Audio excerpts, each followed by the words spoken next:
Assalamualaikum warahmatullahi wabarakatuh. Perkenalkan, saya Ahmad Effendi, Sarjana Pendidikan Agama Islam. Saya calon guru penggerak angkatan 6 tahun 2022. Saya berasal dari SDN Banyurip 3, nomor 364 Surabaya. Pada kesempatan kali ini saya akan menyampaikan tentang koneksi antar materi modul 1.4. Tak lupa saya menyampaikan fasilitator saya yaitu Bapak Abdullah SS dan pengajar praktik saya Ibu Dian Sri Wahyuni SPD AUD.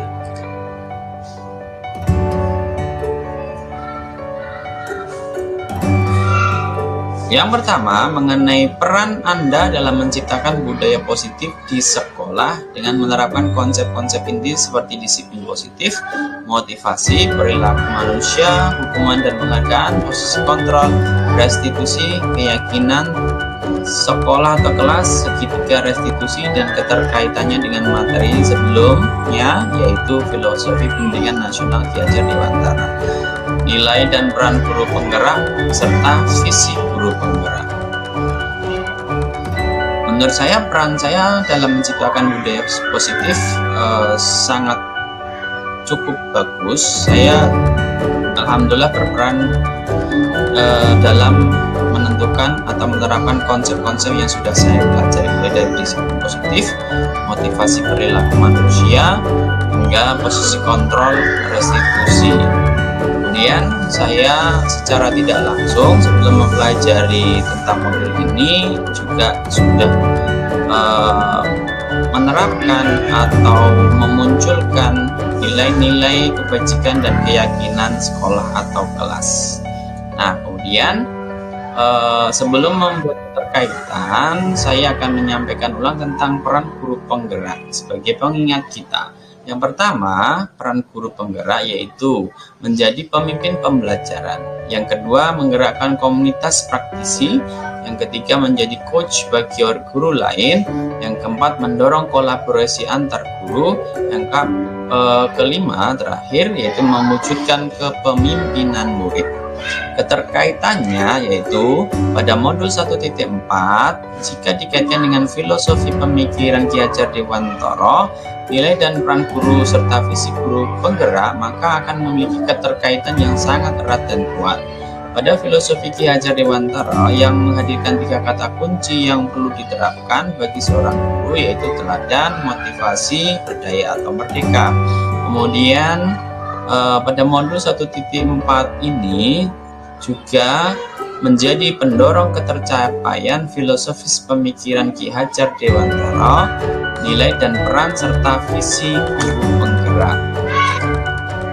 Dan pada modul 1.4 ini membuat saya semakin dekat dengan peran guru penggerak yang harus saya laksanakan.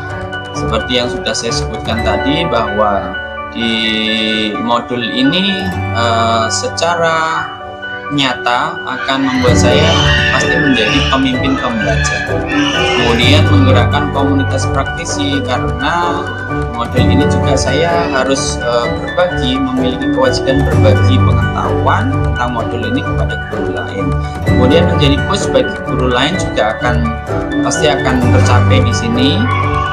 Kemudian mendorong kolaborasi antar guru ini juga pasti akan tercapai, karena pada modul ini saya harus berkolaborasi dengan banyak guru, teman-teman guru, untuk menciptakan nilai-nilai kebajikan serta keyakinan kelas atau sekolah.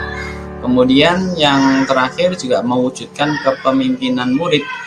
Ini juga akan tercapai dengan mengerjakan seluruh apa yang disarankan pada modul ini. Kemudian mengenai pertanyaan berikutnya, sejauh mana pemahaman Anda tentang konsep-konsep inti yang telah Anda pelajari di modul budaya positif ini? Nah, pada kesempatan kali ini saya membuat ringkasan. Yang pertama tentang disiplin positif. Disiplin positif merupakan pendekatan untuk mendidik anak sebagai kontrol diri dan pembentukan kepercayaan diri anak. Bapak pendidikan kita, Ki Hajar Dewantara, menyatakan bahwa di mana ada kemerdekaan, disitulah harus ada disiplin yang kuat. Sungguh pun disiplin itu bersifat self-disiplin, yaitu kita sendiri yang mewajibkan kita dengan sekeras-kerasnya. Tetapi itu sama saja, sebab jikalau kita tidak cakap melakukan self-disiplin, wajiblah penguasa lain mendisiplinkan diri kita. Dan peraturan demikian itulah harus ada di dalam suasana yang merdeka. Kemudian mengenai teori motivasi, menurut Jean Gosen dalam bukunya Restructuring School Discipline menyatakan ada 3 motivasi perilaku manusia. Yang pertama yaitu untuk menghindari ketidaknyamanan atau hukuman. Yang kedua untuk mendapatkan imbalan atau penghargaan dari orang lain. Yang ketiga untuk menjadi orang yang mereka inginkan dan menghargai diri sendiri dengan nilai-nilai yang mereka percaya. Kemudian mengenai materi teori kontrol, realitas kebutuhan seseorang berbeda. Setiap orang memiliki gambaran yang berbeda. Kita berusaha memahami pandangan orang lain tentang berbeda. Kemudian semua perilaku memiliki tujuan. Lalu hanya Anda yang bisa mengontrol diri Anda. Berikutnya, Anda tidak bisa mengontrol orang lain. Lalu yang terakhir, kolaborasi dan konsensus menciptakan pilihan-pilihan baru. Ini yang saya pahami mengenai teori kontrol. Kemudian pertanyaan berikutnya, sejauh mana pemahaman Anda tentang konsep-konsep inti yang telah Anda pelajari di modul budaya positif ini? Nah, ini masih kemudian materi berikutnya yaitu mengenai hukuman dan penghargaan. Hukuman itu bersifat tidak terencana atau tiba-tiba. Anak atau murid tidak tahu apa yang akan terjadi dan tidak dilibatkan. Hukuman bersifat satu arah dari pihak guru yang memberikan, dan murid hanya menerima suatu hukuman tanpa melalui suatu kesepakatan atau pengarahan dari pihak guru, baik sebelum atau sesudahnya. Hukuman yang diberikan bisa berupa fisik maupun psikis. Murid atau anak disakiti oleh suatu perbuatan atau kata-kata. Lalu mengenai penghargaan, yaitu sebagai perangsang maupun motivasi guna mengembangkan kinerja yang dicapai oleh siswa. Mengenai keyakinan kelas yaitu merupakan nilai-nilai kebajikan yang menekankan pada keyakinan seorang akan lebih memotivasi seseorang dari dalam. Seseorang akan lebih tergerak dan bersemangat untuk menjalankan keyakinannya daripada hanya sekedar mengikuti serangkaian peraturan tertulis tanpa makna. Lalu mengenai kebutuhan dasar manusia. Kebutuhan dasar manusia ada 5. Yang pertama yaitu bertahan hidup, yang kedua yaitu kasih sayang dan rasa diterima, yang ketiga kebebasan, yang keempat kesenangan, dan yang kelima yaitu penguasaan. Kemudian mengenai materi berikutnya yaitu posisi kontrol guru. Sebagai guru kita harus mengetahui posisi kontrol. Ada 5 posisi kontrol yang sering kita lakukan. Yang pertama yaitu sebagai penghukum. Yang kedua yaitu sebagai pembuat orang merasa bersalah. Yang ketiga yaitu sebagai teman. Yang keempat sebagai monitor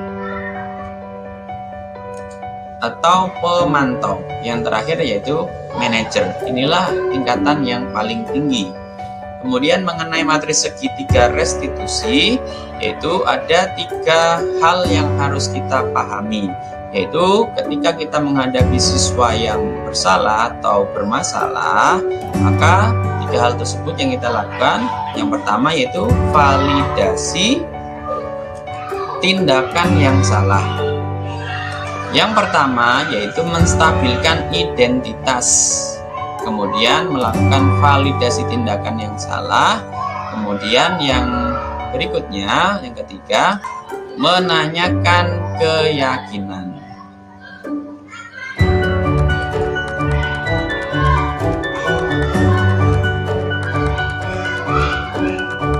Perubahan apa yang terjadi pada cara berpikir Anda dalam menciptakan budaya positif di kelas maupun sekolah Anda setelah mempelajari modul ini? Kini saya tidak menggunakan cara-cara lama dalam menciptakan budaya positif di kelas maupun sekolah. Cara-cara lama yang saya gunakan cenderung kurang menghargai siswa, kurang memerdekakan siswa, bahkan terkesan sekali otoriter, dan tidak memberikan kesempatan kepada siswa untuk berpikir dan menemukan solusi atas permasalahan sendiri, sehingga apa yang saya lakukan ini hanya akan menjadikan mereka generasi yang pasif, bukan seorang manusia yang problem solver atau pemberi solusi di masa mendatang. Kemudian pertanyaan berikutnya, pengalaman seperti apakah yang pernah Anda alami terkait penerapan konsep-konsep inti dalam modul budaya positif baik di lingkungan kelas maupun sekolah Anda? Misalkan yang pernah saya alami di kelas, ketika sedang melakukan elaborasi pemahaman mengenai sebuah materi kepada siswa, ketika saya berbicara atau menjelaskan, para siswa itu terkadang atau punya kebiasaan ikut berbicara, sehingga proses pelajaran yang saya lakukan kurang bermanfaat. Anak-anak fokusnya menurun karena ada suara-suara berisik di dalam kelas. Akibatnya sebagian siswa tidak memahami materi saya. Lalu saya dan para siswa membuat suatu keyakinan kelas, yaitu nilai saling menghormati. Ketika saya berbicara, para siswa mendengarkan, dan ketika para siswa ingin bertanya atau berbicara, saya mempersilahkan mereka mengangkat tangan. Ketika mereka berbicara, saya mendengarkan apa yang siswa sampaikan. Begitu juga teman-teman yang lain ikut mendengarkan. Dan ini membuat pembelajaran lebih bermakna, lebih fokus, jadi anak-anak bisa menerima pelajaran yang saya sampaikan. Kemudian pertanyaan berikutnya, bagaimanakah perasaan Anda ketika mengalami hal-hal tersebut? Perasaan saya ketika para siswa tidak menghargai saya dan teman-teman sekelas saya yang sedang berbicara atau menyampaikan pendapat, tentu saja saya merasa sangat kesal. Namun ketika para siswa sudah mulai menerapkan nilai dan keyakinan kelas, saya merasa sangat bangga, senang, dan ini menjadi api pemantik yang terus membakar api semangat saya dalam menuntun siswa menjadi generasi-generasi berkarakter profil pelajar Pancasila. Kemudian pertanyaan berikutnya, menurut Anda terkait pengalaman dalam menerapkan konsep-konsep tersebut, hal apa sajakah yang sudah baik? Adakah yang perlu diperbagi? Menurut saya terkait pengalaman dalam penerapan konsep-konsep tersebut, hal yang sudah baik yaitu disiplin positif, nilai-nilai kebajikan, hukuman, dan penghargaan. Konsep ini sudah ada dan terlaksana sejak lama, meskipun dengan bergantinya era kepemimpinan ada perubahan-perubahan yang terjadi. Kemudian adakah yang perlu diperbagi? Menurut saya dengan konsep yang saya pelajari ini, maka saya kira banyak hal yang perlu diperbagi, mulai dari berbagi wawasan kepada seluruh guru, pelaksanaan, pembiasaan, bahkan pentingnya menanamkan nilai-nilai keyakinan kelas kepada siswa.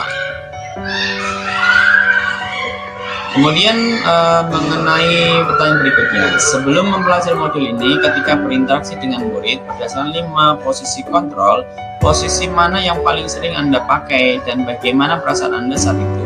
Setelah mempelajari modul ini, posisi apa yang Anda pakai dan bagaimana perasaan Anda sekarang dan apa perbedaannya? Sebelum mempelajari modul ini, ketika berinteraksi dengan murid berdasarkan 5 posisi kontrol tersebut, saya sering memposisikan diri saya sebagai penghukum, pembuat merasa bersalah, teman, dan terkadang juga pemantau. Kemudian perasaan saya kalau jadi penghukum itu, perasaan saya malah kacau, tidak enak, kadang ya kasihan kepada siswa, seolah ini menjadi gambaran ketidakbisaan saya dalam mengatur siswa. Sesudah mempelajari modul ini, ketika berinteraksi dengan murid berdasarkan 5 posisi kontrol, saya sekarang posisikan diri saya sebagai manajer, di mana saya berbuat sesuatu bersama murid, mempersilahkan murid, mempertanggungjawabkan perilakunya, dan mendukung murid agar dapat menemukan solusi atas permasalahannya sendiri. Kemudian apa perbedaannya? Ya, yang saya rasakan setelah menerapkan posisi manajer, saya tak perlu capek-capek lagi marah-marah dan pusing mencari solusi, sebab siswalah sendiri yang menentukan solusinya. Kemudian sebelum mempelajari modul ini, pernahkah Anda menerapkan segitiga restitusi ketika menghadapi permasalahan Anda? Jika iya, tahap mana yang Anda praktikkan dan bagaimana Anda mempraktikannya? Sejauh ini saya belum pernah menerapkan segitiga restitusi seperti pada modul.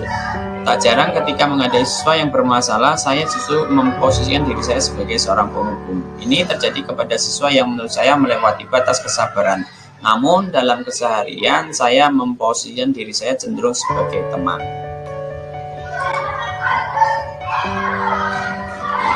Selain konsep-konsep yang disampaikan dalam modul ini, adakah hal lain yang menurut Anda penting untuk dipelajari dalam proses menciptakan budaya positif, baik di lingkungan kelas maupun sekolah? Kalau menurut saya, mungkin rujukan saya adalah buku karya Bapak Munif Khotib, yaitu judulnya tentang sekolahnya manusia. Ini menurut saya luar biasa juga, ilmunya juga banyak juga. Kemudian di dalam buku tersebut saya mendapatkan hal misalkan seperti berikut. Yang pertama, sekolah unggul adalah sekolah yang fokus pada kualitas proses pembelajaran, bukan kualitas input siswanya. Yang kedua, kualitas proses pembelajaran tergantung pada kualitas para tenaga pengajar di sekolah tersebut. Ini menurut saya sebagai guru, apalagi guru penggerak, menurut saya sangat berperan di dalam hal ini. Kemudian yang ketiga, sekolah unggul adalah sekolah yang para gurunya mampu menjamin semua siswa akan dibimbing ke arah perubahan yang lebih baik. Ini menurut saya juga searah atau sejalan dengan pemikiran Ki Hajar Dewantara. Kemudian yang keempat, sekolah unggul adalah sekolah yang memanusiakan manusia, yang menghargai setiap potensi yang ada pada diri siswa, yang membuka pintunya pada semua siswa. Kemudian rencana dan tindakan aksi nyata saya yang akan saya lakukan mengenai budaya positif. Latar belakangnya, yang pertama saya ingin mewujudkan visi saya yang saya impikan, yang sudah saya buat pada modul-modul sebelumnya. Tujuannya yaitu siswa memiliki atau memahami dan melaksanakan nilai-nilai kebajikan dan keyakinan. Tolak ukur tercapainya aksi tindakan nyata ini, yang pertama, terciptanya kolaborasi antar guru dalam mewujudkan nilai-nilai kebajikan pada siswa. Yang kedua, perubahan karakter pada siswa ke arah yang positif. Yang ketiga, terciptanya budaya positif. Yang keempat, setiap kelas memiliki poster keyakinan kelas tertempel di kelas masing-masing. Lalu dukungan yang saya butuhkan yaitu tentu saja dukungan dari kepala sekolah. Kemudian yang kedua, komitmen seluruh warga sekolah untuk mewujudkan nilai-nilai kebajikan dan nilai keyakinan kelas atau sekolah. Yang ketiga, yaitu poster tertempel, yaitu poster keyakinan kelas di setiap kelas. Dan ini lini masa yang akan saya kerjakan. Yang pertama, pada Ahad 23 Oktober 2022, saya akan menyusun rencana dan menyiapkan materi untuk forum diskusi. Kemudian yang kedua, pada Senin 24 Oktober 2022, saya akan mengomunikasikan langkah dan strategi saya kepada kepala sekolah. Yang ketiga, pada Kamis 27 Oktober 2022, saya akan melaksanakan forum berdiskusi. Di sini saya akan menyosialisasikan, juga merancang nilai-nilai kebajikan dan keyakinan kelas. Yang keempat, melakukan penempelan poster keyakinan kelas di setiap kelas, yaitu pada hari Sabtu 29 Oktober 2022. Kemudian yang kelima, terakhir, melakukan pemantauan dan evaluasi. Ini pada hari Senin 31 Oktober 2022. Demikian yang bisa saya sampaikan. Terima kasih. Wassalamualaikum warahmatullahi wabarakatuh.